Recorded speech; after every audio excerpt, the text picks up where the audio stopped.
আসসালামু আলাইকুম রহমতুল্লাহি বারাকাতুহু। দুনিয়াতে যত মানুষ মৃত্যুবরণ করেছে, যত মানুষ জীবিত আছে এবং ভবিষ্যতে যত মানুষ জন্মগ্রহণ করবে, সকলেই মৃত্যুবরণ করে। আলমী বরজক তথা কবরের অবস্থান করতেই হবে। কবর আখিরাতের প্রথম ঘাঁটি। এই ঘাঁটিতে যদি ভালো থাকা যায়, আযাব থেকে নিষ্কৃতি লাভ করা যায়, তাহলে পরবর্তী ঘাঁটি যেমন দুঃখ, অশান্তি, ভয়ঙ্কর শান্তির আলয়, অন্যদিকে তেমনি আরাম, সুখময় ও জান্নাতের শান্তিময় পরশে ভরপুর।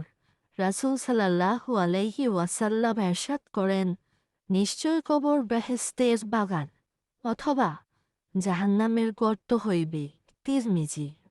হযরত আবু সাঈদ খুদরি রাযিয়াল্লাহু তাআলা আনহু কবর সম্পর্কে রাসূল সাল্লাল্লাহু আলাইহি ওয়াসাল্লাম বলেছেন, তোমরা দুনিয়ার সমস্ত স্বাদ, আহ্লাদ বিনষ্টকারী বস্তুকে স্মরণ করো, কারণ প্রতিদিন কবর মানুষকে ডাকিয়া বলে, তোমরা নিজেদের ঘরবাড়ি ছাড়িয়া আমার ভিতর চলে আসবে। আমি একটি নির্জন গৃহ, আমার ভিতরে সাপ, বিচ্ছু ও পোকামাকড় রহিয়াছে। মুমিন বান্দাকে যখন দাফন করা হয়, তখন কবর বলে, ধন্য হোক এখানে তোমার আগমন। যে সমস্ত লোক জমিনে চলাফেরা করত, তুমি তাদের মধ্যে ভালো ছিলে। এখন তুমি আমার নিকট এসেছ এবং আমার নিকট তোমাকে সঁপিয়া দেওয়া হইয়াছে। এখন তুমি তোমার মেহেরবানি অবলোকন করো। এই বলে কবরের মাটি প্রশস্ত হয়ে যাবে এবং বেহেশতের দিকে একটি দরজা উন্মুক্ত করে দেওয়া হবে।